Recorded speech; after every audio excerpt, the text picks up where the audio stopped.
Hare Krishna. Welcome to the evening Namata program. So tonight's lesson will be from Srimad Bhagavatam 10th Canto, entitled The Brahmana Sudhama Visit Lord Krishna in Dwarika. Who can say something about this picture?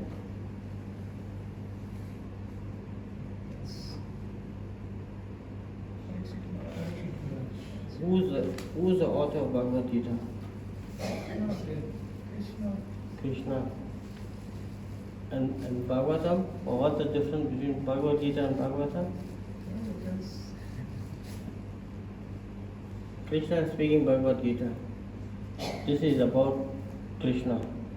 Sukadeva Goswami is explaining to Maharaj Parikshit the glories of Lord Krishna. Maharaj Parikshit had 7 days to live, so he is inquiring about his destination, where his life is leading, where it will end, and what he is going to accomplish. So Sukadeva Goswami is in blue in complexion, and then Maharaj Parikshit.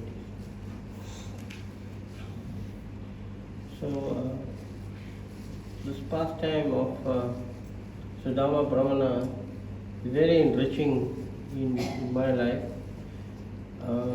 How Krishna never forgets his friend. If you go to Sri Radharatna temple, and where the speaker usually sits, 5 paintings on your right, you see Lord Krishna is bathing the foot of Sudhama Brahmana. So Sudhama, his name was Sudhama Vipra. Vipra means most learned in spiritual knowledge. He is very knowledgeable because he and Krishna was in the same Gurukul in Ujjain, in Sanipani Muni's ashram. And Sudhama he learned very, very quickly the topics of Vedic literatures. So after he finished his studies, he gave some dakshin, some cash remuneration to Sanipani Muni, and he left, never to see Krishna again. So in due course of time, this Brahmana entered household life, and because he was surrendered, he had no opulence, he had no wealth, he had no money, he had nothing, he destitute. So if you devotees are a bit scared to surrender because the Lord takes away everything. He takes away all your opulence. He makes you virtually like a beggar. So in this case, that was the situation or the destiny of Sudhama. So every day, his wife had some kind friends, so she'll go and beg some price, madhukari. Brahmana etiquette is that.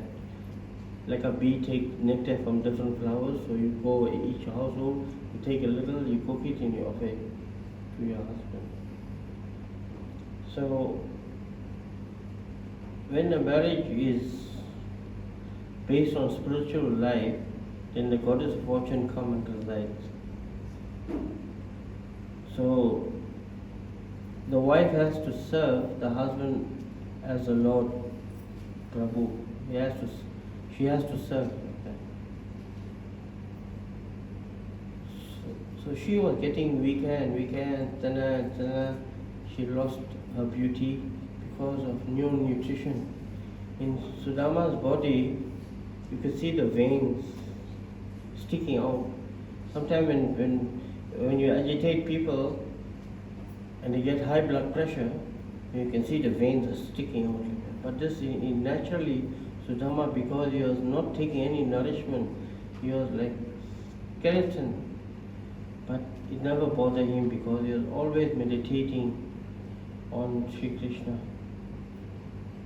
His wife was getting annoyed, begging and getting some stuff, second, third grade stuff.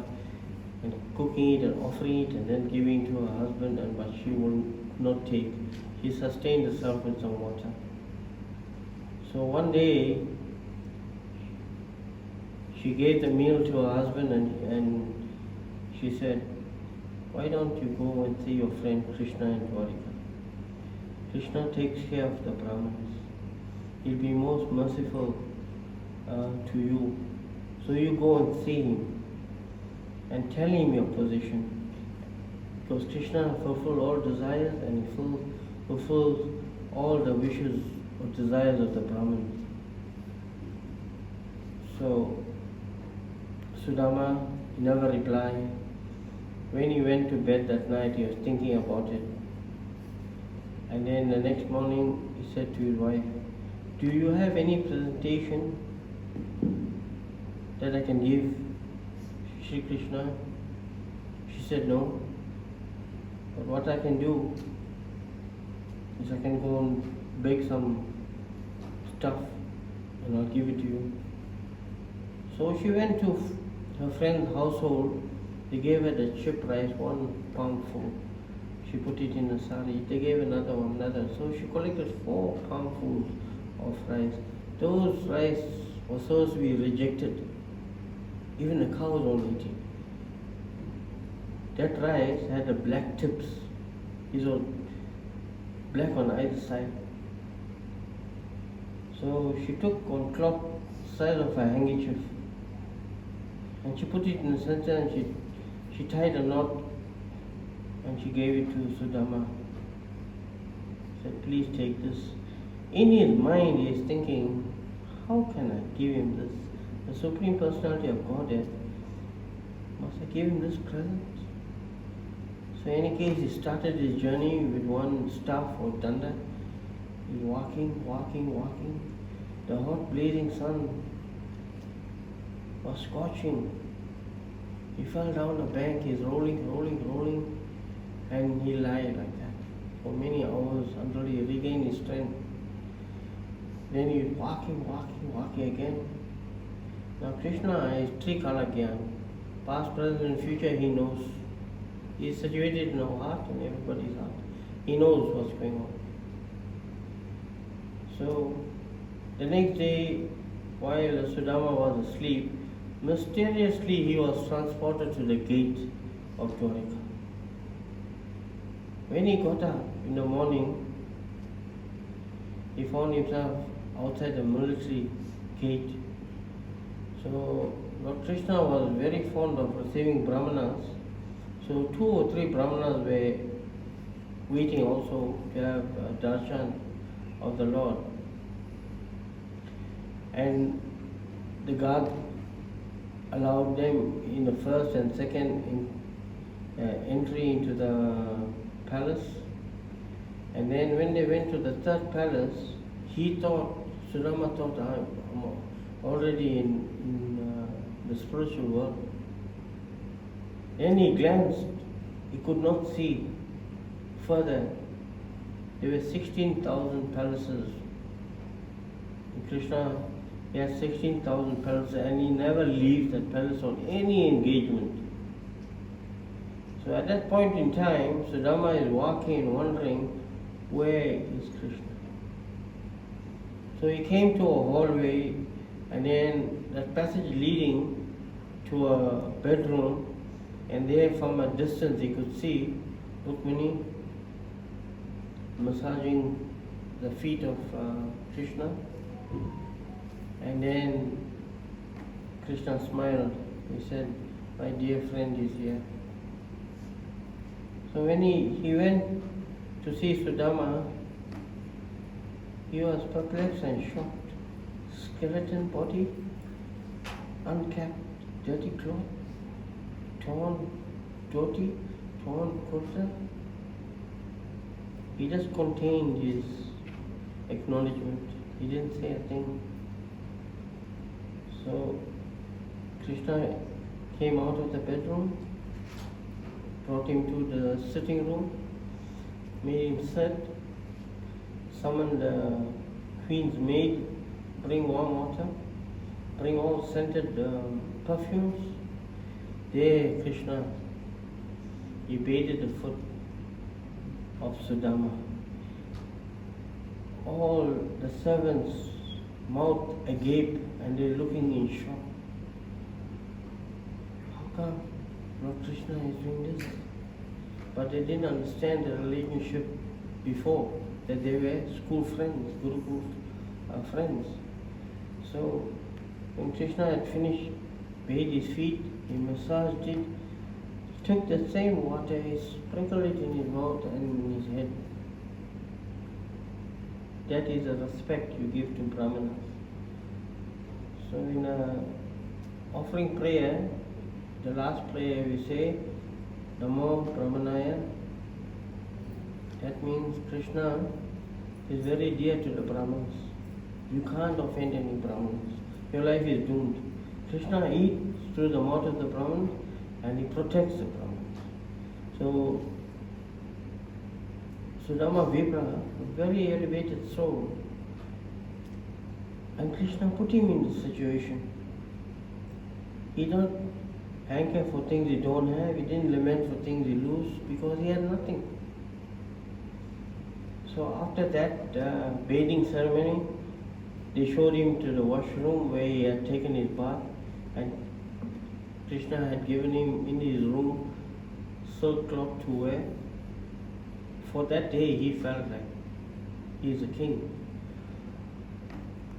At that point in time, the maid servants were preparing the dishes. They laid the table. Krishna and Sudhama, they were taking the prasad. And Krishna told him, eat to your full satisfaction. And when a person is not used to eat all the time, how much can he eat? How much? Very little. But he can only a little, like that. So he had eaten his fill. They brought a pitcher, they washed his hand, he dried it, they took all the food stuff away. Then Krishna is speaking about his childhood pastime with Sudhama. He said, you remember once what happened in the forest? He said, yes. Krishna said, you tell me. He said, Sanipani Muni's wife sent us to collect some firewood. We went further into the forest and we got lost. Then dark clouds had come. And then the lightning and thundering were coming. And then the rain started. We did not know where to take shelter. The ground was getting wetter and wetter. Water was rising. We did not know whether it is light or dark. But what did we do? Krishna said, we climbed the tree. And when we climbed the tree, who was on the lower branch? He said, me. Sudhama said, me. And Krishna in the upper branch. And then Krishna is laughing humorously and telling him, he says, Sudhama, when your mouth was cluttering, your jaws were cluttering, I was thinking you was feeling cold in the rain. But all the time you had some edibles and you're eating yourself. So you know what happens when you don't offer your food to others. You only have for yourself. So don't get me wrong, it's not it's a pastime I heard. I'm just repeating. Can be verified by His Holiness Ram Govinda Maharaj. So at that point in time, Sudhama, he felt embarrassed. And then he told Krishna, I think I should retire and take some rest. He said, no. Did you bring me a present? But Krishna already saw that on his kurta he had a knotted cloth. He said, did you bring a present and come for me? He was so embarrassed to offer it. He looked down. And then Krishna said, no, I know you brought something, but you are shy, you don't offer it to me. And he still looked down. When somebody is ashamed, they look down or embarrassed. So Krishna said, don't worry, I know what it is. Just give it to me. He said, no. So Krishna snatched it and he opened that handkerchief and there you see the mound of chip rice. He said, oh, you know how I love chip rice. So Krishna with his right hand, He took 1 pound full and he ate it, crunchy, like that. When he finished that, he said, "This is net. I haven't eaten this for a long time." When he went for the second handful, Rukmini grabbed his hand and whispered in his ears. She said, "If you eat the second mouthful, that means you surrendered me unto him." She spoke a little while, and then Sudhama looked and she said aloud, "If you eat this nectarian chip rice, what will my share be?" And the maid servant, Krishna said, "Okay, take it, take it, take it." So when Krishna ate that first mouthful, he gave him all the riches, whatever he could afford, everything. His house was transformed into a palace. All the opulence you can think, not even Indra had that opulence, by just taking that one mouthful of the chip rice. And if he took the second, he would have surrendered the supreme personality of the goddess of fortune unto him. She would have been his maidservant. So, because Sudhama was a friend of Krishna, he wanted to afford him everything that he has.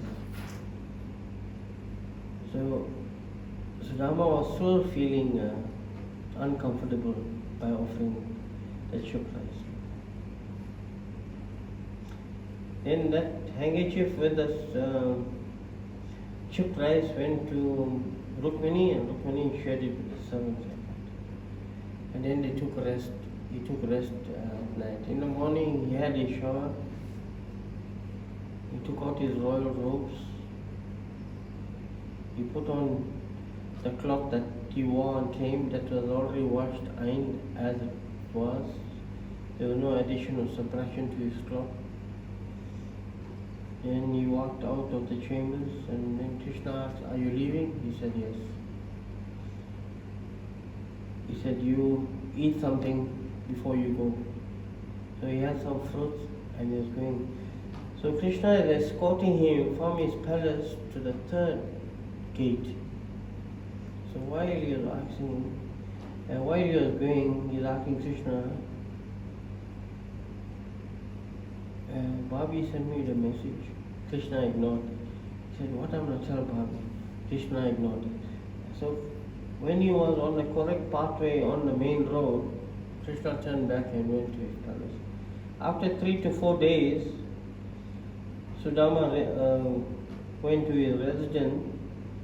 He could not recognize the place where he was staying.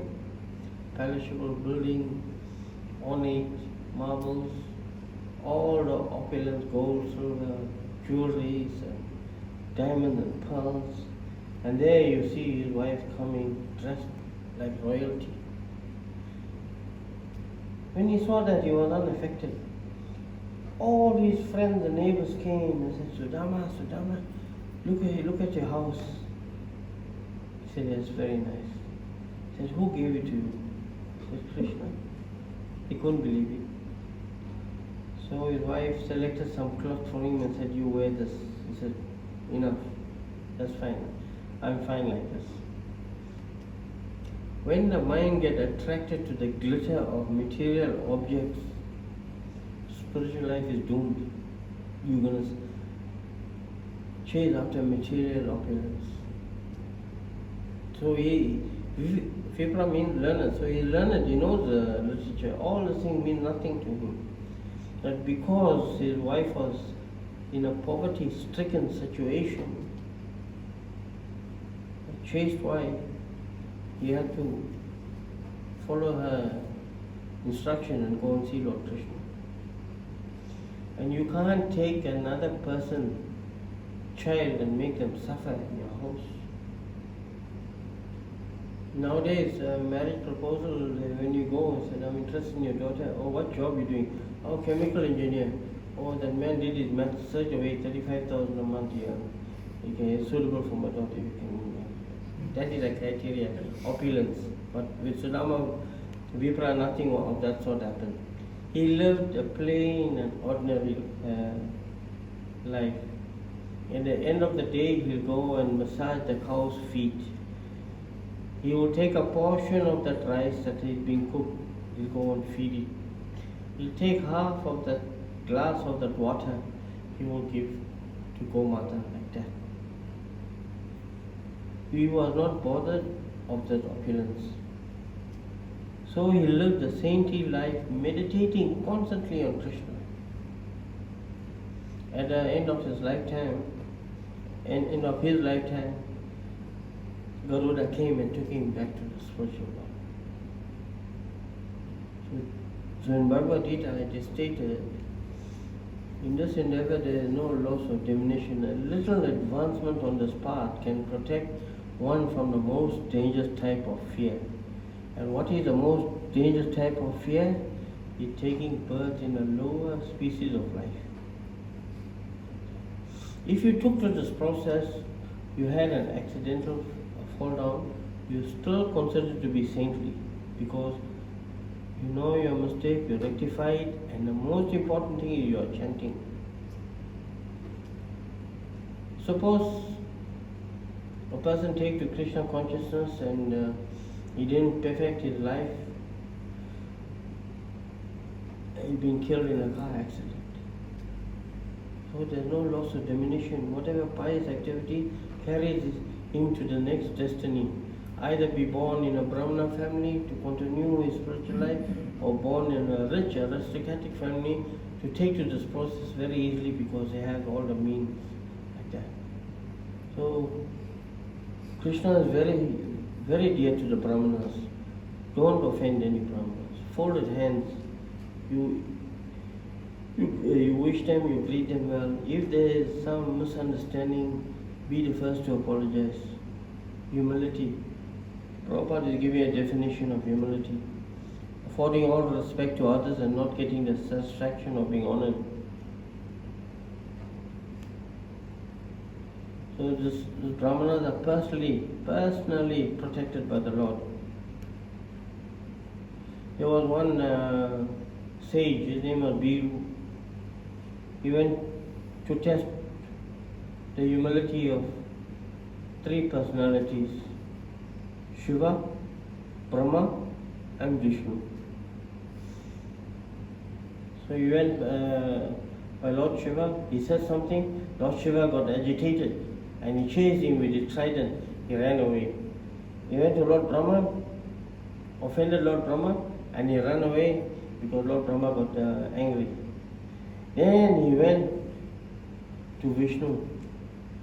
The principal goddess Lakshmi is there with Vishnu. He just walked up to Vishnu and gave one thud, kick on his chest.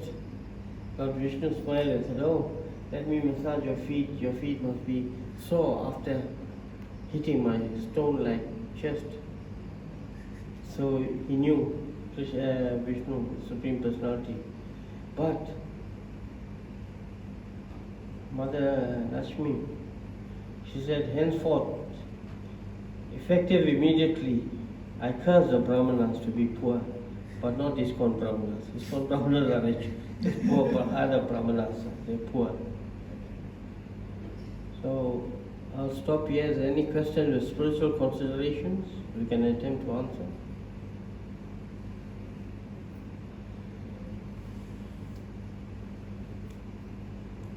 Narayan, you think you're very hard to answer question. Prabhu, at the moment you're going through this, in this country you're going through this sort of opulence is waning. You know, I thought what you just said about opulence is we have maybe in the last 25 years, coming 30 years, we had more of this. But the forecast for the future seems very bleak. Do you think, is it a sign for us to consider our spirituality with what's going on now in the whole country? See, firstly, the Harinam Yagya has stopped. Yes. Secondly, the animal slaughter is becoming rife. All the sinful activities is overburdening Mother Bhumi. So you get all sorts of calamities that's continuing. People are rallying, certain faith groups are rallying around the conflict they have in the Middle East. Is all because of conflict, animal slaughter. There's no respect. So once Indradyumna Maharaj was going on Harinam, and this person said, "Oh, there hasn't been rain here for like 30 days." Maharaj assembled his chanting party, and they were chanting for 3 hours. Then the devotee said, "Maharaj, look." When they looked, suddenly clouds has been gathering. They continued. Then dark clouds are coming. And then after that, 1-2 drops rain, and then it's raining. So don't underestimate the power of the holy name, because Krishna is in the holy name. When you are chanting Hare Krishna, bolo, Hare Krishna, Krishna Krishna, Hare Hare, Hare Rama, Rama Rama, Hare Hare. This is your personal prayer between you and Krishna. You are massaging Krishna's feet each time you pull one beat down. Don't get sidetracked with the cricket score, rugby score, this score, soccer score. Don't get to one ping come on your phone, let me see, and continue chanting. It doesn't work like that. Now you're massaging Krishna's feet so nicely, and then one ping come or one WhatsApp, oh. And how you think Krishna will feel? You have to have steady, focused, determined devotional life. Otherwise, all will go on waste. Nothing waste, but see, you when you die, your devotees around you will make it auspicious, because you are still present in 13 days. You're hearing, you're seeing what's going on, who's talking behind your back, who was like this, who was like that. And then after the 13th day, we'll offer you some prasad. We tell you, this prasad has been offered to Shishi Radharatnath. Now we're offering you this prasad, please accept it.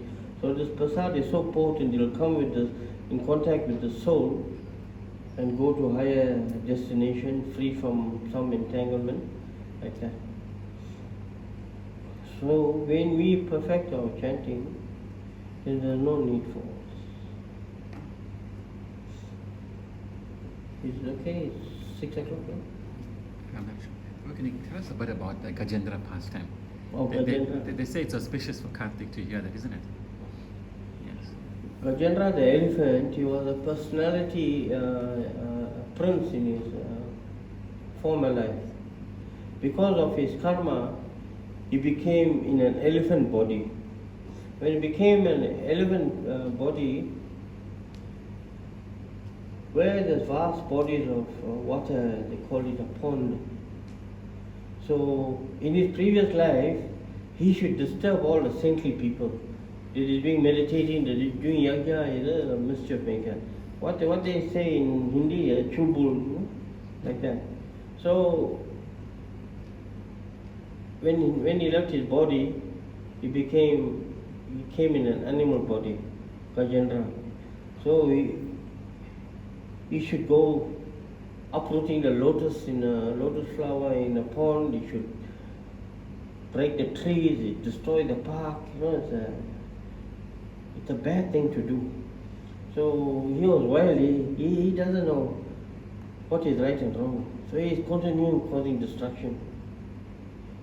One day he went into the river to drink some water. As he was drinking some water, the crocodile came. Crocodile came and put his jaws around his leg, and he fastened his grip like a vice grip, and their blood is oozing out. The river became red with the blood. Now, for so many years they are fighting. The animal of the water is stronger. The crocodile is stronger than the animal in the land, because they are two different environments. So as the blood was draining out from Gajendra's body, you're getting weaker and weaker and weaker. in a seemingly hopeless situation, he took his trunk and he snatched one lotus flower. He took his trunk, he said, "Hey Krishna." And Krishna just let loose his Sudarshan chakra and slayed that crocodile's head off.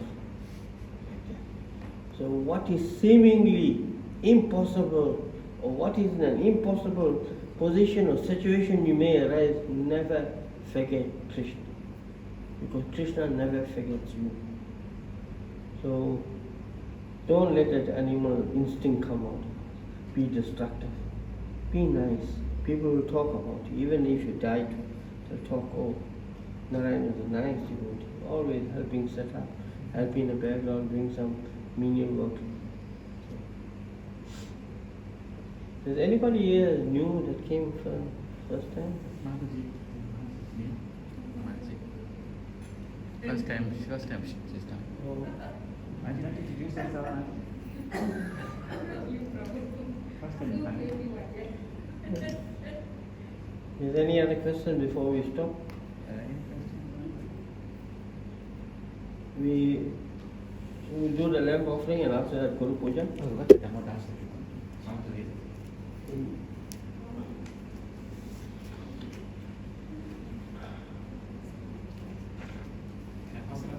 Pass.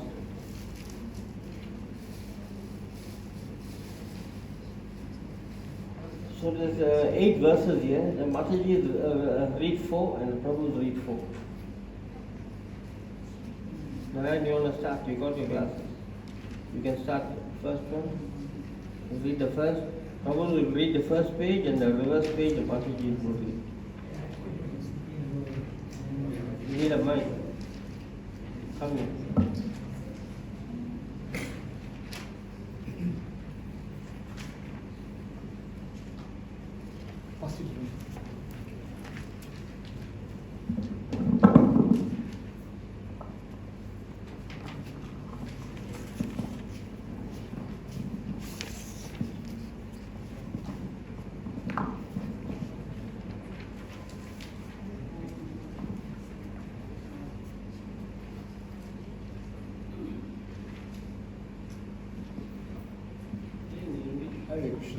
Hare Krishna.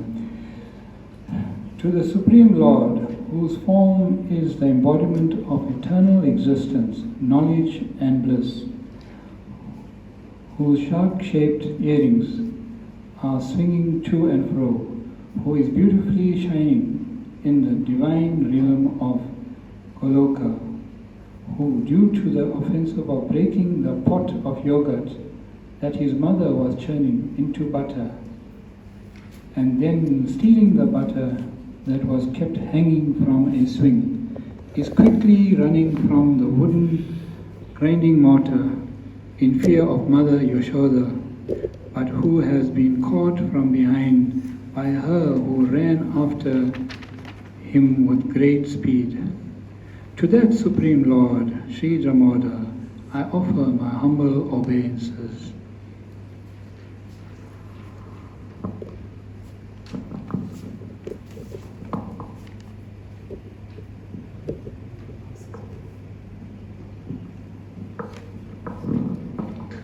Seeing his mother's whipping stick in his mother's hand, he is crying and rubbing his eyes again and again with his 2 lotus hands. His eyes were filled with fear, and a necklace of pearls around his neck, which was marked with 3 lines, like a conch shell. He is shaking because of his quick breathing due to his crying. To the Supreme Lord, Sri Damodar, whose belly is bound not with the ropes, but with his mother's pure love, I offer my humble obeisance.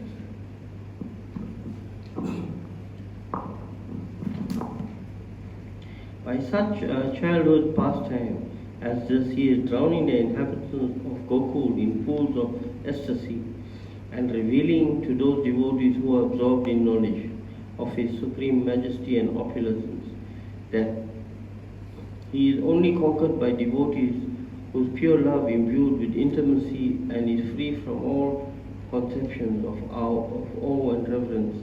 With great love I offer my obeisances to Lord Sri Damodar hundreds of times.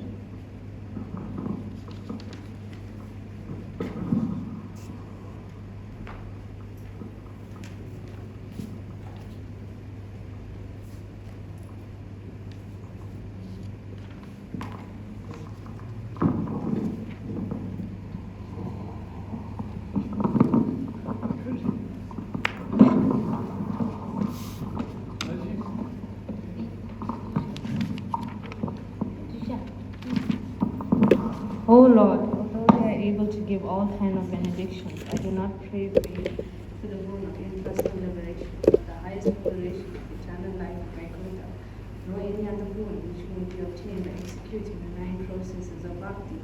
O Lord, I simply wish that this form of yours, embarked upon in Vrndhavan, may ever be manifested in my heart for what is the use of any other boon besides this.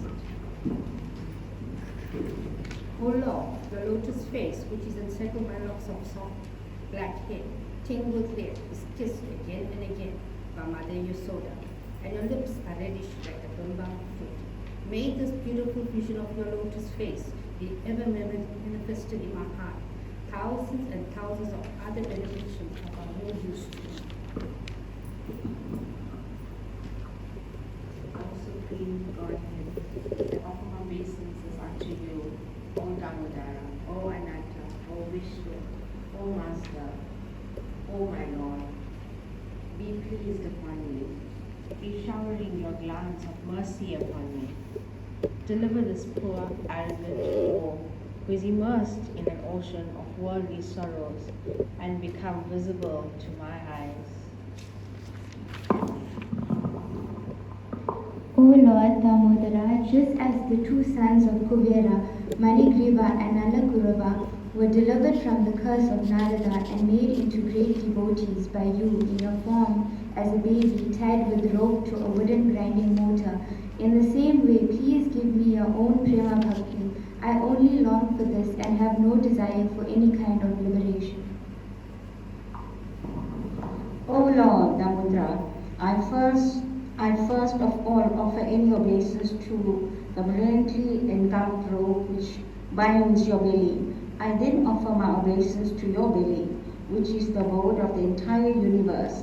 I humbly bow down to you, to your most beloved Srimati Radharani, and offer all my obeisance to you, the Supreme Lord, who displays unlimited pastimes. Jai Sri Krishna.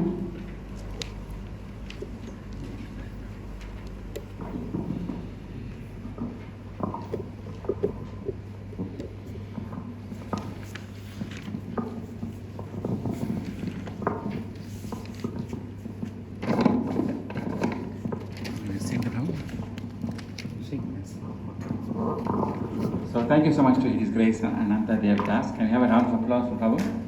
Thank you so much. So we'll sing Dhammo Darshakam now. You can offer lamps, and then Guru Puja will follow after that. Thank you.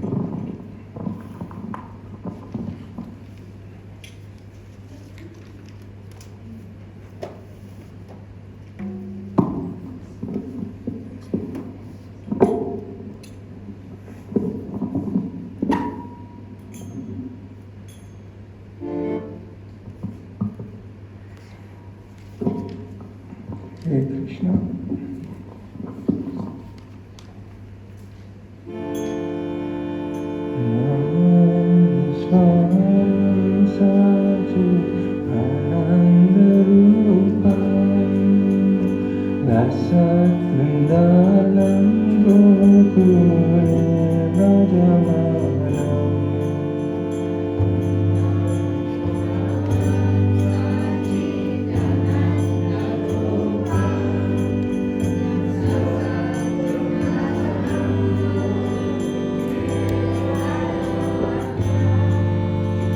Yashoda Miyolukala Param Nisamatyanta Todujabodya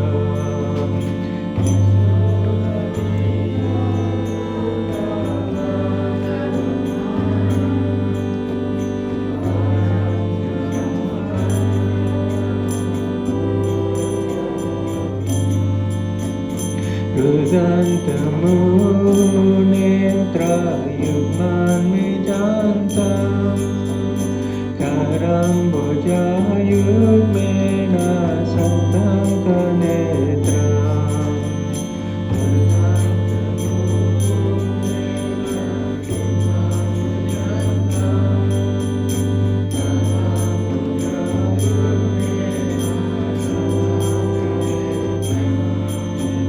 Nuswasa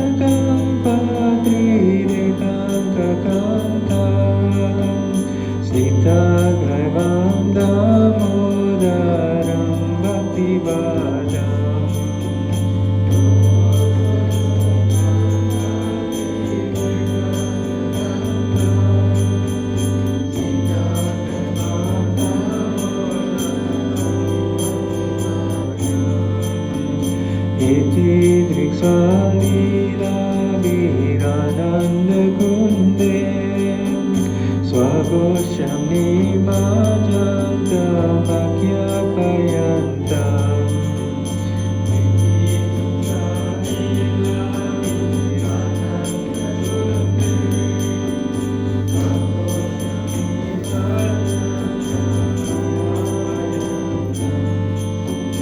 Taniya Shitale Subhakalditatam Una Prematastam Sahataviti Vande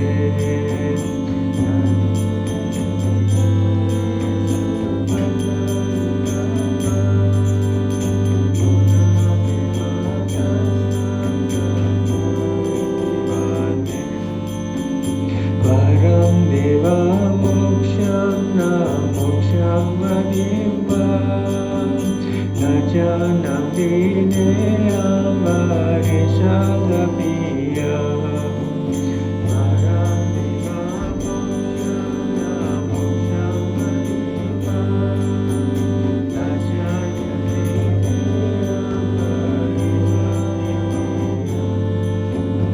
Shadapiya Idam Deva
Tata prema bhaktim swakam priyaja Namo kshagamo me sthidamo dareya Tata prema bhaktim swakam priyaja Namo kshagamo me sthidamo dareya Namaste Sudhama Puradipinane Tvadi Udanaya Tavasvasya Name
Radhikaya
Prabhupada ki jai, Nitai Gaur Premanande. Prabhu, Haribo. Mahaprasad song. Mahaprasadam song. Hare Krishna, thank you to Shirama Mataji for arranging the prasad today. Auntie, thank you so much. So we'll sing the prasadam song. Prabhu. So you sing.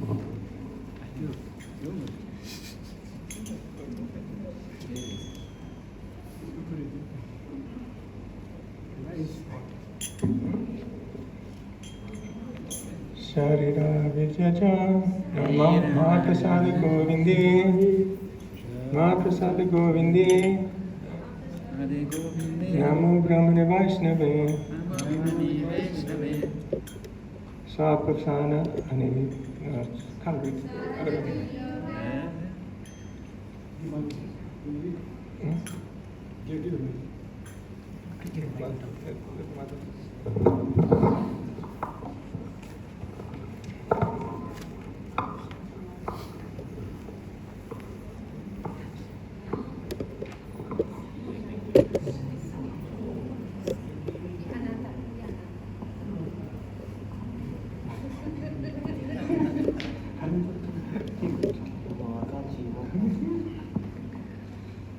Okay, it's fine. Hare Krishna, thank you so much for coming. Please enjoy the prasad. And just one announcement is that tomorrow there's a Namahata meeting at 10 o'clock at the temple. If anybody is free, they can join. And also another is that Monday is the last day of Kartik. So please do join at the temple. And there's also a Harinam at Westfield North tomorrow at 3 o'clock if you're available. Thank you so much, Hare Krishna. Westfield North,